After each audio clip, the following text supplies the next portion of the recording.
یہ اللہ کی رحمتوں کا موسم بہار ہے اور اہل ایمان کے لیے کرم نوازیوں، رحمات، برکات اور انوار کا لوٹ سیل میلہ ہے، جس میں گناہگاروں کی بخشش و مغفرت کا ساماں ہوتا ہے اور اللہ ماہ سیام کی ہر شب کو گناہگار جہنم کی آگ سے آزاد فرماتا ہے۔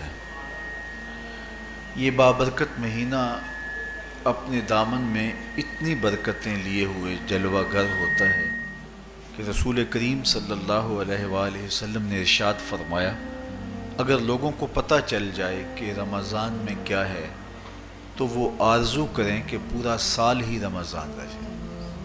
اتنی برکتیں اور اتنی رحمتیں اللہ نے اس مبارک مہینے کے دامن میں ڈال دی ہیں۔ میں نے جو آپ کے سامنے آیت کریمہ تلاوت کی ہے، اس میں بھی اس مفہوم کو بیان فرمایا گیا کہ اے ایمان والو، تمہارے اوپر روزے فرض کیے گئے ہیں جس طرح تم سے پہلوں پہ فرض کیے گئے تھے۔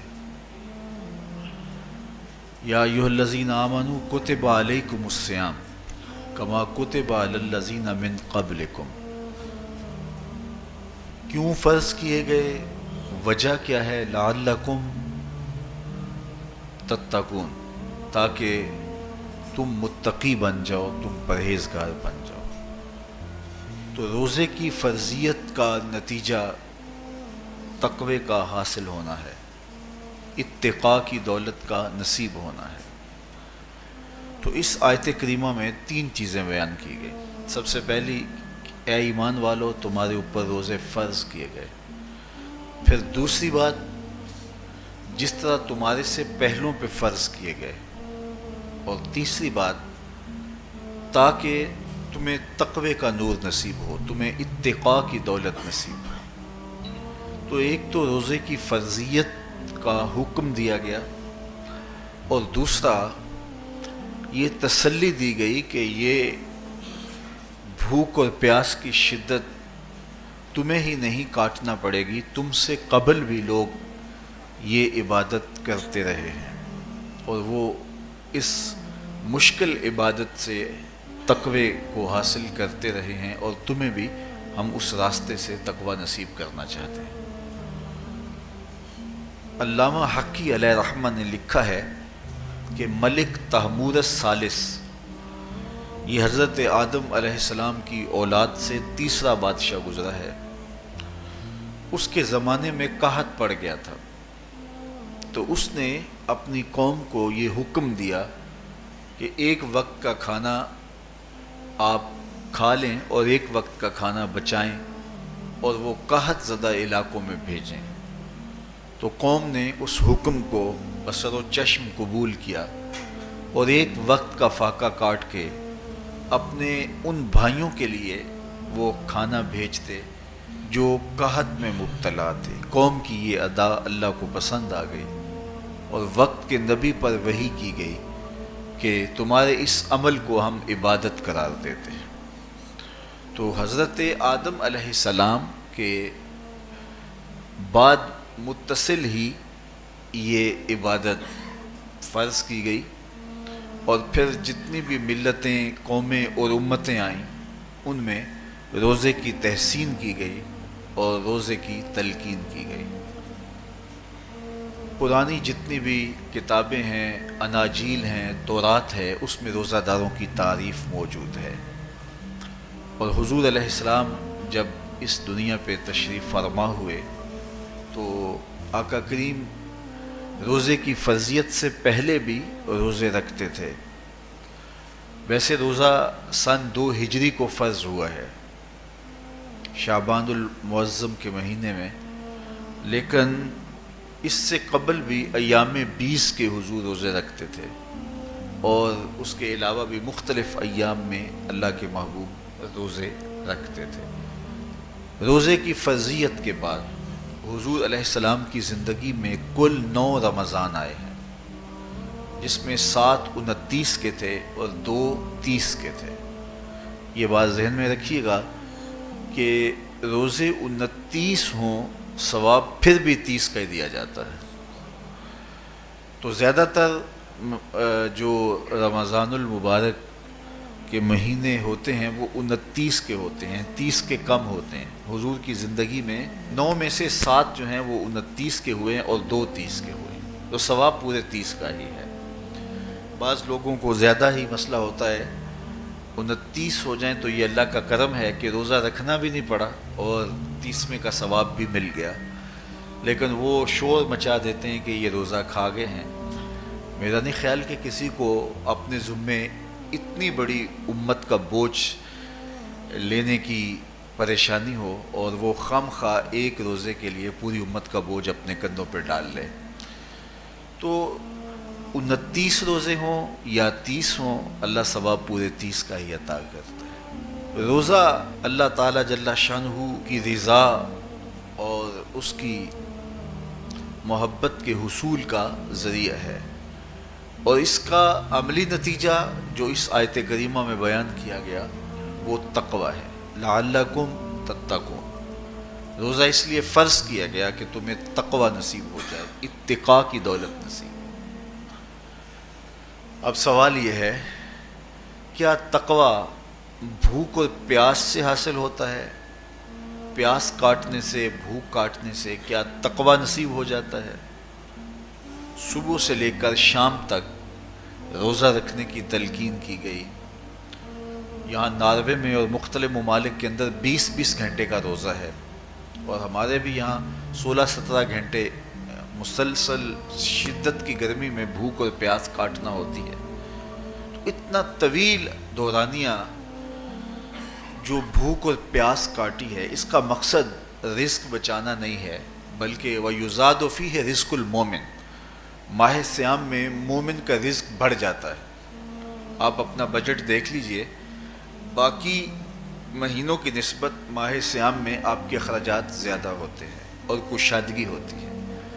تو یہ کوئی خوراک بچاؤ مہم نہیں ہے، بلکہ رزق تو بڑھ جاتا ہے، لیکن اس کے باوجود 20 گھنٹے، 17 18 گھنٹے پیاس اور بھوک کاٹنا، اس کا کوئی مقصد ہے تو وہ مقصد قرآن نے بیان کیا کہ اس کے نتیجے میں تمہیں اتقاء کی دولت ملے گی، تمہیں تقوی کا نور نصیب ہوگا.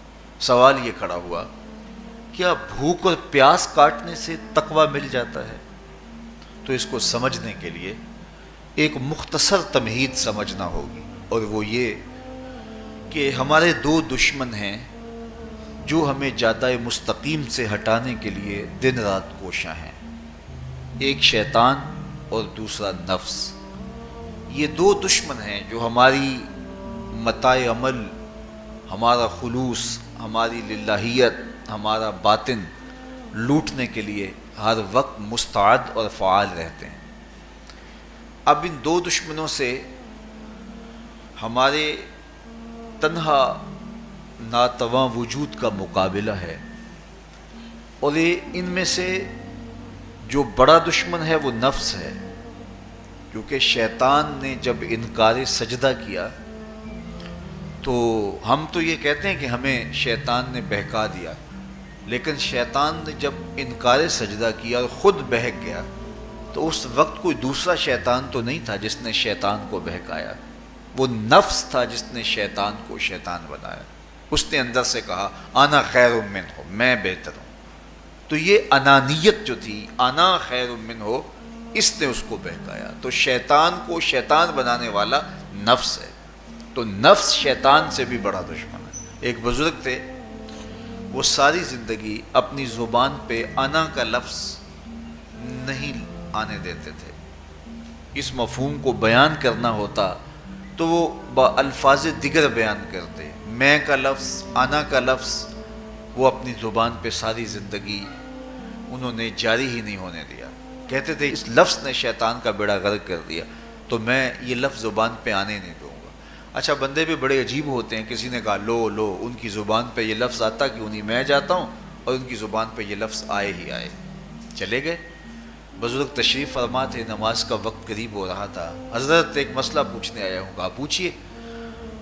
شیطان کو کس چیز نے برباد کیا؟ حضرت آپ تو بولیں گے کہ میں نے، آنا نے، تو کہوں گا جیسے بھی ہوا ان کے زبان پہ لفظ میں تو آ ہی گیا نا۔ تو وہ بزرگ بھی بڑے سیانے تھے، اس کی نیت کا کھوٹ سمجھ گئے، فرمانے لگے بیٹا نماز کا وقت ہو گیا ہے، نماز پڑھ لیتے ہیں پھر اس پہ بات ہوتی ہے۔ نماز ہوئی، سلام پھرا تو خود ہی فرمانے لگے کسی نے کہا تھا کہ شیطان کو کس چیز نے برباد کیا، جواب دینا چاہ رہا ہوں کس نے پوچھا تھا، جھٹ کھڑا ہو گیا، میں نے کہا اسی چیز نے اس کا بیڑا غرق کر دیا۔ تو جو نفس تھا وہ شیطان کو شیطان بنانے والا ہے، تو ہمارے ساتھ نفس بھی لگا ہوا ہے، ہمارے پیچھے شیطان بھی لگا ہوا ہے۔ شیطان بھی بڑا مکار دشمن ہے، چھوٹا دشمن یہ بھی نہیں ہے۔ یہ ہماری متاع عزیز کو، متاع ایمان کو، متاع عمل کو، متاع خلوص کو لوٹنے کے لیے دن رات مستعد اور فعال رہتا ہے۔ اللہ کے محبوب نے فرمایا الشیطان جاسم علی قلب ابن آدم فاذا ذکر اللہ خانسہ واذا غفل وسوسہ۔ شیطان اولاد آدم کے دل پہ قبضہ جما کے بیٹھ جاتا ہے، جب یہ اللہ کا ذکر کرتا ہے تو بھاگ جاتا ہے، اور جب یہ اللہ کے ذکر سے غافل ہوتا ہے تو یہ وسوسہ اندازی کرتا ہے۔ تو شیطان اولاد آدم کے دل پہ قبضہ جماتا، اسے پتہ ہے کہ دل قابو میں آ گیا تو پورا بدن قابو میں آ گیا، چونکہ میرے اعضائے بدنیاں میرے دل کے تابع ہیں۔ موسم اچھا ہے، رت سہانی ہے، صحن چمن میں پھول کھلے ہیں، لیکن میرا دل نہیں چاہ رہا تو ٹانگیں جنبش ہی نہیں کریں گی۔ مرغن غذائیں سامنے پڑی ہیں اور آپ کا تقاضا ہے کہ جناب لے لیجئے، لیکن میرا جی نہیں چاہے گا تو ہاتھ جنبش نہیں کریں گے۔ آسمان ستاروں اور کہکشاؤں سے بھرا ہوا ہے، جی نہیں چاہے گا تو نظر نہیں اٹھے گی۔ آپ سماعتیں بچھائے بیٹھے تھے، جی نہیں چاہے گا زبان نہیں بولے گی۔ تو پورے آزاد دل کے تابع ہیں، اور اگر دل شیطان کے تابع ہو گیا، اس کے ہتھے چڑھ گیا، تو پھر اعضاء وہی کریں گے جو شیطان چاہے گا۔ اور اگر یہ دل مالک کی محبت سے سرشار ہوگا تو پھر دل جو چاہے گا وہی اعضاء کریں گے، تو دل اللہ کی نافرمانی کی چاہت ہی پیدا نہیں ہونے دے گا، تو اعضائے بدنیاں کا رخ بھی اللہ کی رضا کے حصول کے لیے ہوگا۔ تو شیطان بھی قبضہ دل پہ جماتا ہے اور دل کو قابو میں کر کے حضرت انسان کا بیڑا غرق کرتا ہے۔ اللہ تعالیٰ کا کرم یہ ہوا اذا جاء رمضان سلسلۃ الشیاطین، اللہ کے محبوب علیہ السلام ارشاد فرماتے ہیں جب ماہ صیام آتا ہے تو شیاطین جکڑ دیے جاتے ہیں، جنت کے دروازے کھول دیے جاتے ہیں، جہنم کے دروازے بند کر دیے جاتے ہیں۔ اب ہمارے دو دشمن تھے، ایک نفس اور دوسرا شیطان، دونوں کے مقابلے میں ناتواں اور کمزور جان کو مقابلے میں آنا پڑتا تھا، لیکن جب ماہ صیام آیا، یہ ماہ انور آیا، تو ہمارے دو دشمنوں میں سے ایک دشمن باندھ دیا گیا۔ اب ہمارا مقابلہ صرف ایک دشمن سے رہ گیا۔ دیکھیے ماہ رمضان آتا ہے تو مسجدوں کے در کشادہ ہو جاتے ہیں، لوگوں کا رجحان دین کی طرف ہوتا ہے۔ جو 5 نمازیں بھی نہیں پڑھتے ہوتے ان کو تراویح میں بھی کھڑا ہوتا دیکھتے ہیں، اہتمام ہوتا ہے، نیکی کا، صدقہ و خیرات کا ماحول پیدا ہوتا ہے۔ ایسا کیوں ہے کہ شیطان بند گیا، لیکن اس کے باوجود نظر بھٹک رہی ہے، خیالوں میں آوارگی ہے، اور رشوت کا بازار گرم ہے۔ کیوں کہ ابھی نفس موجود ہے۔ تو نیکی کا جو ماحول پیدا ہوا یہ شیطان کے بند جانے کی وجہ سے، اور برائی کا ماحول اب بھی موجود ہے یہ نفس کے موجود ہونے کی وجہ سے۔ تو ہمارے دو دشمن ہیں جو ہمیں جادہ مستقیم سے ہٹاتے ہیں، ایک شیطان اور دوسرا نفس۔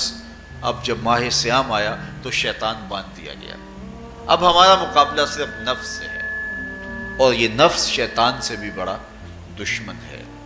شیطان کو شیطان بنانے والا نفس، اور وہ ہمارے ساتھ جڑا ہوا ہے۔ ماہ صیام میں شیطان تو بند گیا لیکن نفس نہیں بندھا۔ اب ہمیں اپنے نفس کو کمزور کر کے اور اپنی فتح حاصل کرنی ہے اور تقوی کی منزل کو پانا ہے۔ اب شیطان تو اللہ نے باندھ دیا، اب نفس کو کیسے باندھیں؟ تو آئیے نفس کی بندش کیسے ہوگی یہ کسی ایکسپرٹ سے پوچھیں گے کہ یہ کیسے اس کو باندھیں گے، اس کو کیسے قابو میں کریں گے۔ تو کسی ایسے شخص سے پوچھیں جو اس شعبے کا ماہر ہو۔ تو علامہ اقبال کے مرشد ملا جلال الدین رومی علیہ رحمہ کہتے ہیں آؤ تمہیں میں ایک معالج کا پتہ دیتا ہوں جو تمہیں اس بیماری کا علاج بتائے گا اور اس کی بندش کے طریقے بتائے گا۔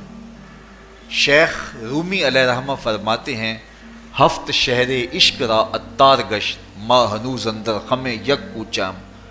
عشق کے 7 شہر شیخ فرید الدین اتار گھوم چکے ہیں، اور میرے جیسا شخص عشق کے پہلے شہر کی پہلی گلی کے کونے پہ کھڑا ہے۔ اب اندازہ کیے کہ جن کا پتہ حضرت ملا جلال الدین رومی دے رہے ہیں وہ کس بلند مرتبے پہ فائز المرام ہے۔ فرمایا کہ وہ عشق کے 7 شہر گھوم چکے ہیں اور میں پہلے شہر کی پہلی گلی کی نکر پہ کھڑا ہوں۔ اب شیخ فرید الدین علیہ رحمہ سے پوچھئے کہ شیطان تو بند گیا، اب نفس کا وبال ہمارے اوپر پڑ رہا ہے اور ہم اس کے باوجود ماہ صیام کے اندر گناہوں میں منہمک ہیں، تو ہمیں بتایا جائے کہ اس نفس کا علاج کیسے کیا جائے۔ ہمیں آپ کا پتہ بتایا گیا ہے۔ تو شیخ فرید الدین اتار بولے نفس نتواں کشت الا باسے چیز بات گوئم یاد گیرش اے عزیز۔ نفس نہیں مرتا، لیکن اگر 3 اسلحے تیرے پاس ہوں تو یہ ٹھہر بھی نہیں سکتا۔ وہ 3 اسلحے کون سے ہیں؟ خنجر خاموشی و شمشیر جو، نیزائے تنہائی و ترک ہجو۔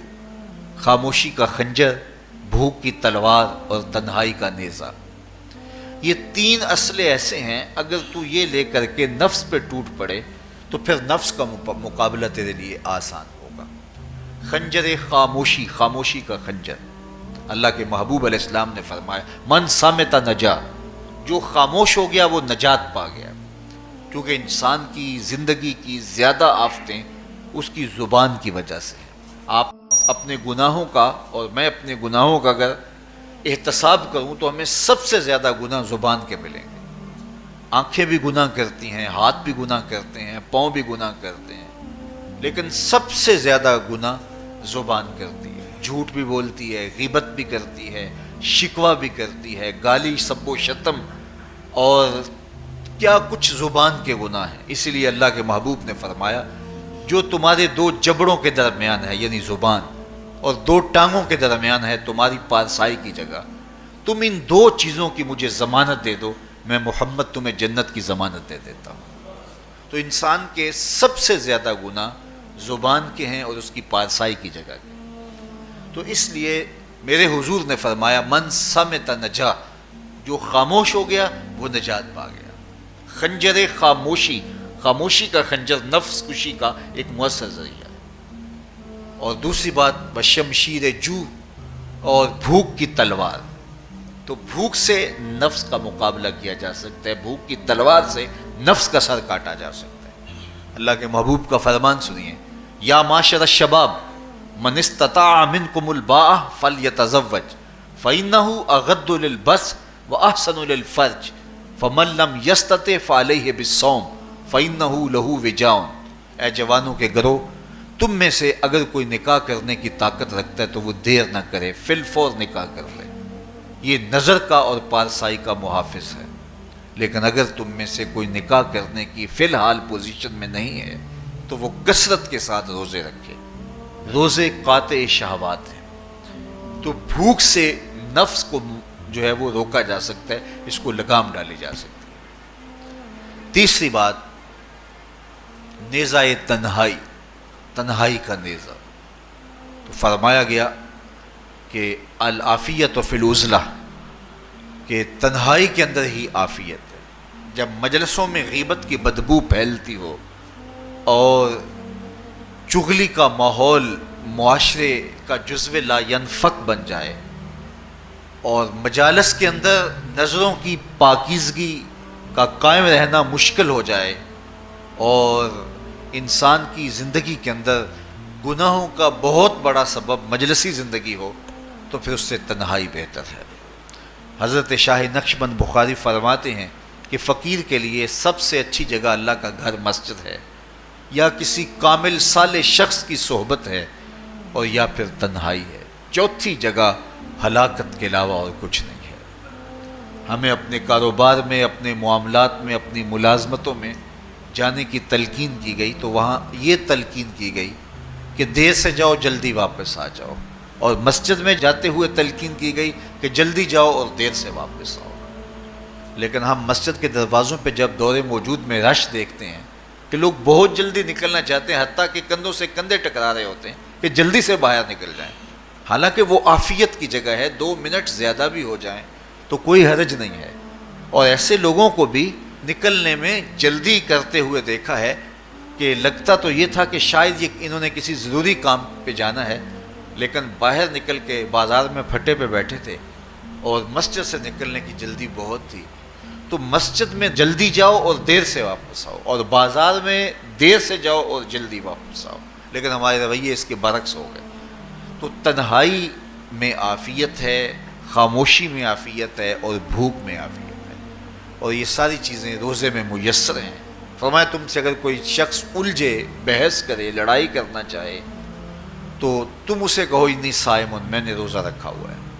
اسی طرح جو ہے وہ روزے سے آپ کو یکسوئی ملے گی، قرآن مجید کی تلاوت کا ماحول ہوگا، اور تم بھوک کاٹو گے، اور یہ تینوں چیزیں تمہارے نفس کو کمزور کرنے والی ہیں۔ شیطان بند گیا، نفس کمزور ہو گیا، اور جب نفس کمزور ہو گیا، کمزور ہوتا ہے، یہ نفس مرتا نہیں ہے۔ یہ تو کوئی ہے باج فقیراں کسے نہیں ماریا، باہو ظالم چور اندر دا، یہ اندر والا چور جو ہے وہ اتنی آسانی سے قابو آتا ہی نہیں ہے، یہ پھر سر اٹھا لیتا ہے۔ اس کو جتنا کچلو، یہ کچھ عرصے کے بعد تھوڑی سی خوراک ملتی ہے تو پھر سر اٹھا لیتا ہے۔ حضرت بایزید بستامی کہتے ہیں میں نے اپنے نفس کو ایک دن کہا کہ میں تجھے خوراک بھی نہیں دیتا اور تو پھر بھی موٹا تازہ ہے، تو میرے نفس نے مجھے کہا کہ اے بایزید جب تم بازار سے گزرتے ہو تو لوگ انگلیاں اٹھا اٹھا کہتے ہیں یہ بایزید جا رہا ہے، یہ بایزید جا رہا ہے، تو مجھے میری غذا اور خوراک اس سے مل جاتی ہے۔ تو یہ خوراک ہوتی ہے نفس کی۔ تو نفس بہت ظالم ہے اور ساری زندگی اس سے لڑتے ہوئے گزرتی ہے۔ وہ کسی نے کہا تھا نا تمام عمر طوفان سے کھیلتے گزری، نیا کے ڈوبنے کا ڈر بھی رہا۔ تو یہ ساری زندگی اس طرح ٹکراتے ہوئے سے گزرتی ہے، لیکن جب کمزور ہو جائے تو پھر یہ شیطان کو جو ہے وہ موقع نہیں دیتا ہے۔ لیکن اگر نفس اگر ماہ صیام میں ہمارا کمزور نہ ہوا، صرف ہم نے بھوک ہی کاٹی اور باقی اپنے معمولات وہی رکھے، تو میرے حضور نے فرمایا جس نے جھوٹ اور برے کام نہیں چھوڑے اور جھوٹے کام ترک نہیں کیے، اس کے بھوکا اور پیاسا رہنے کی اللہ کو کوئی ضرورت نہیں ہے۔ روزہ تو ایک مشق تھی، یہ تو باطن کی تطہیر کا ایک ذریعہ تھا، یہ تو من کی تہذیب کا ایک ذریعہ تھا، یہ تو نفس کی شر سے اپنے آپ کو بچانے اور شیطان کے مکر و فریب سے بچانے کا ایک ذریعہ تھا۔ دیکھیے شیطان بند جاتا ہے ماہ صیام میں، حدیث واضح ہے، لیکن نفس موجود رہتا ہے۔ اگر نفس کمزور ہو گیا تو شیطان چھٹ کے بھی کچھ نہیں کرے گا، کیونکہ شیطان باہر کا دشمن ہے، نفس اندر کا دشمن ہے۔ جب تک اندر والا دشمن ساتھ نہیں دیتا، باہر والا دشمن کچھ نہیں کر سکتا۔ ہمارے دیہاتوں میں چوری ہو جائے تو بوڑھے بزرگ سر جوڑ کے بیٹھ جاتے ہیں کہ چور کہاں سے آیا، کیسے آیا، تو ایک نقطے پہ سارے متفق ہوتے ہیں کہ اندر کا کوئی بھیتی ضرور موجود ہے۔ اگر اندر کا کوئی بھیتی موجود نہیں ہے تو چور باہر سے آ کے حملہ آور ہو ہی نہیں سکتا ہے۔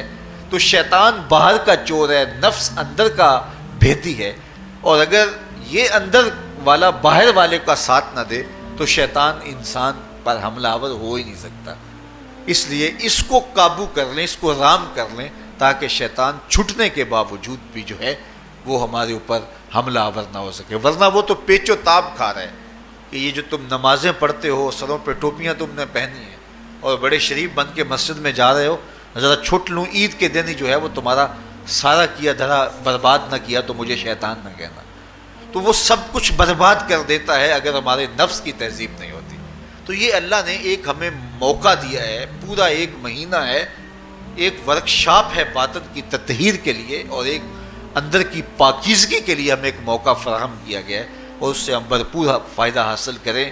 قرآن مجید کی کثرت کے ساتھ تلاوت، صلاۃ التراویح میں شمولیت اور خاموشی کا اختیار کرنا، اور جو ہے وہ اللہ کے ذکر فکر کی طرف متوجہ رہنا اور بھوک کاٹنا، اس کا عملی نتیجہ یہ ہوگا کہ اتقاء کی دولت نصیب۔ دیکھیے ماہ صیام میں ہمیں ان کاموں سے بھی روک دیا گیا جو کہ کام جائز تھے، کھانا پینا اور جو ہے وہ اپنی منکوحہ سے جنسی تعلق، یہ تو وہ امور تھے کہ جو جائز تھے، مشروع تھے، لیکن اوقات روزہ میں ان جائز کاموں سے بھی ہمیں روک دیا گیا۔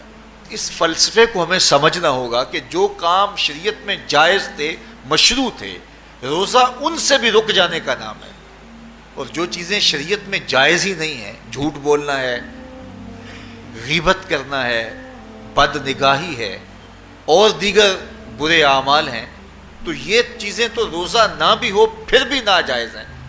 تو جو چیزیں جائز تھی روزے میں ان سے بھی منع کر دیا گیا، اور جو چیزیں ناجائز ہیں تو اگر کوئی شخص ان چیزوں سے نہیں رکتا تو پھر اس نے روزہ کیا رکھا؟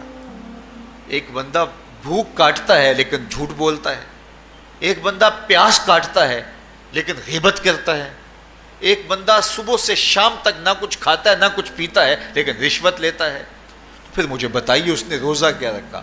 روزہ تو ایک مشق تھی کہ جو چیزیں جائز تھی ان سے بھی منع کر دیا گیا، ان سے بھی روک دیا گیا، اور جو ناجائز تھی وہ تو پہلے ہی ناجائز تھی، روزے کے بغیر بھی ناجائز تھی۔ تو اس لیے روزہ ایک مشق ہے۔ ہمارے سامنے مرغن غذا موجود ہے، ہمارے پاس سامنے ٹھنڈا مشروب موجود ہے، اور ہمیں مشق کرنے کی تلقین کی گئی کہ تمہیں بھوک ہے، شدت کی پیاس ہے، لیکن صبر کر کے دکھاؤ تم نہیں لوگے، یہ تمہاری مشق ہے۔ تو پھر جو حرام ہوگا، اللہ کی طرف سے ممنوع ہوگا، تو اس کو تم کس طرح لوگے جب تمہاری یہ مشق ہو چکی؟ لیکن ہم اس مشق کے اندر ہی جب ان سے نہیں رکیں گے تو پھر ہمارا روزہ ہی نہیں ہوگا، پھر بھوک اور پیاس کاٹنے کے علاوہ کچھ نہیں ہوگا۔ بہت سارے روزہ دار ایسے ہیں جن کا روزہ سوائے بھوک اور پیاس کاٹنے کے کچھ نہیں ہے۔ اس لیے جن چیزوں سے اللہ نے منع کیا ہے ان سے تو رکنا ہی رکنا ہے، جو چیزیں مشروع ہیں ان سے وقتی طور پہ روکا گیا تو ان سے بھی روک کر کے روزے کی تکمیل کی جائے۔ اچھا، روزے میں ایک اور چیز ہے کہ ہمارے صوفیاء مراقبہ کر کے ایک دولت پاتے ہیں، اور وہ کیا کہ اللہ دیکھ رہا ہے۔ وہ مراقبے میں بیٹھ جاتے ہیں اور اس تصور میں ڈوب جاتے ہیں کہ میرا اللہ مجھے دیکھ رہا ہے، اور یہ یقین اپنے اندر اتارتے رہتے ہیں۔ اس کا نتیجہ یہ ہوتا ہے کہ پھر گناہ کرنا مشکل ہو جاتا ہے۔ یہ تصور جب بندے کے ساتھ جڑ جاتا ہے کہ میرا اللہ مجھے دیکھ رہا ہے۔ ماہ سیام میں یہ دولت اللہ بانٹ دیتا ہے۔ جو مراقبے سے صوفیاء حاصل کرتے ہیں، اللہ تعالیٰ اس دولت کو اہل ایمان پہ چھڑک دیتا ہے۔ کڑکتی دھوپ، برستی گرمی، زبان کانٹا، ہونٹ خشک، ٹھنڈا پانی دستیاب، دروازہ مقفل، کوئی دیکھنے والا بھی نہیں ہے، لیکن بندہ ایک گھونٹ بھی نہیں پیتا، وضو کرتے بھی احتیاط کرتا ہے کوئی قطرہ حلق سے نیچے نہ اتر جائے، کیوں کہ میرا اللہ مجھے دیکھ رہا ہے۔ جو چیزیں صوفیاء کو مراقبے سے نصیب ہوتی ہیں، ماہ سیام میں اللہ اس دولت کو بانٹ دیتا ہے، چھڑک دیتا ہے، بارش کی طرح وہ دولت برستی ہے، اور یہ تصور ہمارے ساتھ جڑ جاتا ہے کہ میرا اللہ مجھے دیکھ رہا ہے۔ ہم پانی نہیں پیتے، اللہ دیکھ رہا ہے، مرغن غذائیں موجود ہیں کہ اللہ دیکھ رہا ہے۔ تو میں یہ پوچھتا ہوں کہ ہم کھانا نہیں کھاتے کہ اللہ دیکھ رہا ہے، ہم پانی نہیں پیتے کہ اللہ دیکھ رہا ہے، لیکن جب رشوت لے رہے ہوتے ہیں اللہ اس وقت نہیں دیکھتا؟ جب نظر بھٹک رہی ہوتی ہے اللہ اس وقت نہیں دیکھتا؟ جب خیال بہک رہا ہوتا ہے اللہ اس وقت نہیں دیکھتا؟ جب سوچوں میں آوارگی آتی ہے اللہ اس وقت نہیں دیکھتا؟ تو یہ صرف وہ کھانے اور پینے کو ہی دیکھ رہا ہے، باقی امور زندگی کو نہیں دیکھ رہا، اور وہ کیا صرف رمضان میں دیکھتا ہے، غیر رمضان میں نہیں دیکھتا؟ تو یہ جو نور اترا تھا ماہ سیام میں، اس کو اپنے اندر اگر جذب کر لیا جائے تو زندگی سنور جاتی ہے۔ جو مراقبوں سے حاصل ہوتا تھا ماہ سیام میں، وہ میںہ کی طرح برسا، اور ہم اس کے اپنے اندر سمولیں، جذب کر لیں، تو نتیجہ یہ ہوگا کہ ہماری زندگی نور نہ لا نور ہو جائے گی۔ اور یہ تصور جب انسان کی زندگی میں جم جائے تو یہ گناہوں سے روکنے کا مؤثر ذریعہ ہے کہ میرا اللہ مجھے دیکھ رہا ہے۔ مجھے بتائیے اس سے بڑا ہیجان انگیز بھی کوئی منظر ہو سکتا ہے کہ حسن کی پتلی ہے، اور جو ہے وہ اس کی ایک ایک ادا اور اشوے سے قیامتیں پھوٹتی ہیں، اور وہ خود جناب یوسف کے سامنے اپنے حسن کو پیش کر رہی ہے، ساتوں دروازے بھی مکفل ہیں، بت کے اوپر بھی کپڑا ڈال لیا، اور زلیخا حضرت یوسف کو خود کہہ رہی ہے تالک یوسف اب تو آ جاؤ نا، ذرا آنکھ اٹھا کے میرے جلوے دیکھو۔ لیکن جناب یوسف کیا بولتے ہیں؟ قال معاذ اللہ، میں اللہ کی پناہ میں آتا ہوں۔ کہا تو 7 دروازے بند کر کے لوگوں کی نظروں سے چھپ گئی، اور موٹا کھیس ڈال کے اپنے زوم میں اپنے جھوٹے خدا سے بھی شرم کرتی ہے اور اس سے چھپ گئی، میں اس خدا سے حیا کیوں نہ کروں جو 7ویں کوٹھری میں بھی دیکھ رہا ہے۔ پھر اتنی روشنیاں برسی، اتنا یقین برسا کہ گناہ کیا، گناہ کا تصور بھی محال ہو گیا۔ تو مجھے بتائیے کتنا ہیجان انگیز منظر تھا جب حسن قدموں میں بچھنے کے لیے خود بےتاب تھا، اور حضرت یوسف جوان رانا ہے، جوانی اور شباب پورے بانکپن پہ ہے، اور ادھر حسن مچل مچل کے قدموں میں بچھ رہا ہے، لیکن یہ جذبہ کہ میرا اللہ مجھے دیکھ رہا ہے ایسی رکاوٹ بنتا ہے، قال معاذ اللہ، کہا میں اللہ کی پناہ میں آتا ہوں۔ تو یہ یقین جب بندے کے ساتھ جڑ جاتا ہے کہ میرا اللہ مجھے دیکھ رہا ہے، تو پھر انسان کے لیے گناہ سے بچنا کوئی مشکل نہیں ہوتا۔ گھر میں فاقے ہوں، مشکل میں بندہ پھنسا ہو اور اس کو رشوت مل رہی ہو، تو پھر اپنا ہاتھ روکنا بڑا مشکل ہوتا ہے، بلکتے بچوں کا خیال آتا ہے۔ لیکن جب یہ خیال ہو کہ میرا رب میرا رازق ہے اور میرے اس عمل کو دیکھ رہا ہے، تو پھر بندہ اس کو پرے کا کی حیثیت بھی نہیں دیتا، اور جب وہ پاؤں کی ٹھوکر پہ بھی نہ رکھے تو پھر اللہ فرماتا ہے وَيَرْزُقْهُ مِنْ حَيْثُ لَا يَحْتَسِبُ، تو یہ کر کے دیکھ میں تجھے وہاں سے رزق دوں گا جہاں سے تجھے گمان بھی نہیں ہوگا۔ تو اپنے یقین کو کھڑا کر کے دیکھ، میرے اوپر اعتماد کر کے دیکھ۔ میرے حضور نے فرمایا اللہ پر توکل کرنے کا جو حق ہے اگر تم ادا کرو، وہ تمہیں ایسے رزق دے جیسے پرندوں کو عطا کرتا ہے۔ صبح گھر سے نکلتے ہیں خالی پیٹ ہوتے ہیں، ہمیں تو پتہ ہے دفتر میں جانا ہے، ہمیں تو پتہ ہے دکان پہ جانا ہے، ہمیں تو پتہ ہے فیکٹری میں جانا ہے، ہمیں تو پتہ ہے کہ ہم نے فلاں جگہ جا کے دہاڑی لگانی، لیکن ان کا کوئی کاروبار نہیں ہوتا، کوئی فیکٹری نہیں ہوتی۔ جدھر جی آیا صبح جو ہے وہ اڑان بھر دی، بند توکل پنچھی اڑ دے، خرچ نہ پلے زیرہ ہو، نہ کوئی راس ہے نہ کوئی کاروبار ہے، لیکن کبھی ایسا نہ ہوا کہ شام کو خالی پیٹ آئے ہوں۔ تو کہا اگر تم اللہ پہ توکل کر لو، وہ بھی تمہیں ایسے رزق دے جیسے پرندوں کو رزق عطا کرتا ہے۔ پرندوں میں سے ایک پرندہ ہے ہنس، یہ سچے موتی کھاتا ہے، اور آپ پنساری کے پاس موتی لینے جائیں تو ہزاروں روپے تولے کے ماشے کے حساب سے آپ لیں تو پھر بھی آپ سوچتے ہیں کہ پتہ نہیں یہ خالص دیے یا نہیں دیے۔ وہ اتنے نایاب اور کامیاب ہیں کہ آپ ماشوں اور تولوں میں خریدتے ہیں اور پھر بھی آپ کو شک رہتا ہے کہ یہ خالص ہیں یا کہ نہیں۔ اور ہنس کھاتا ہی وہ ہے، اور دنیا پر ایک نہیں لاکھوں کروڑوں ہنس ہیں، اور روزانہ صبح و شام کھاتے ہیں اور پیٹ بھر کے کھاتے ہیں، اور اللہ انہیں روز عطا بھی کرتا ہے۔ تو یہ مالک وہ ہے، رازق ہے۔ جب اس پہ توکل اور اس پہ یقین پیدا ہو جاتا ہے تو پھر مشکل نہیں رہتا، پھر آسانی پیدا ہو جاتا ہے۔ تو روزوں میں اللہ تعالیٰ یہ یقین دیتا ہے کہ وہ مجھے دیکھ رہا ہے، بندہ یہ تیقن پیدا کر لیتا ہے کہ میرا اللہ مجھے دیکھ رہا ہے۔ بعض کا چھوٹے بچے روزہ رکھ لیتے ہیں تو مائیں بے چین ہو جاتی ہیں، جب دوپہر کے وقت پھول جیسے بچے کملا جاتے ہیں تو مائیں انہیں بند کمرے میں کوئی کھانا یا کوئی ٹافی یا کوئی اور چیز یا چاکلیٹ دیتی ہیں کہ بیٹے یہ کھا لو، تو وہ بچے نہیں کھا رہے ہوتے تو مائیں کہتے ہیں پتر کھا لو کوئی نہیں دیکھ رہا، تو وہ بچے بھی کہتے ہیں اللہ دیکھ رہا ہے۔ تو وہ جو صوفیاء کو مراقبوں سے ملتا ہے وہ ایک بچے کو بھی نصیب ہو رہا ہے کہ میرا اللہ مجھے دیکھ۔ یہاں ایک اور بھی تسلی ہے، ہم ہزار گناہ گار سہی، ہم ہزار سیاہ کار سہی، لیکن ہمارا رب پہ کتنا یقین ہے رمضان میں پتہ چلتا ہے کہ اس ذات پہ ہمارا کتنا تیقن ہے، کتنا یقین ہے، جس کو دیکھا نہیں، چھوا نہیں، بات نہیں ہوئی، جو تصور خیال کی حدود سے بھرا ہے، اتنا یقین ہے کہ ہم پانی نہیں لیتے، کھانا نہیں لیتے کہ میرا اللہ مجھے دیکھ رہا ہے۔ کاش کہ اس کو ہم اپنی پوری زندگی میں پھیلا لیں، اور اس کو زندگی میں جب ہم طاری کر لیں گے تو پھر گناہ کرنا محال اور ناممکن ہو جائے گا، اور زندگی نور علی نور ہو جائے گی، اور یہی تقوی کا حصول ہے۔ تو فرمایا اے ایمان والو، تمہارے اوپر روزے فرض کر دیے گئے جس طرح تم سے پہلوں پہ فرض کیے گئے تھے، لعلکم تتقون، تاکہ تم متقی بن جاؤ، تاکہ تم پرہیزگار بن جاؤ۔ حضرت سلمان فارسی رضی اللہ تعالی عنہ سے مروی ہے کہ جب شعبان کی 29 تاریخ ہوتی تو اللہ کے محبوب ہمیں خطبہ ارشاد فرماتے، اس میں رمضان المبارک کے فضائل بیان کرتے اور کہتے تمہارے پاس ایک شہر عظیم عزت اور عظمت والا مہینہ آ رہا ہے، جس کا ہر دن باقی سال کے دنوں سے افضل ہے، جس کی ہر رات باقی سال کی راتوں سے افضل ہے، اور اس میں ایک رات ایسی ہے لیلۃ القدر جو 1000 مہینے سے بہتر۔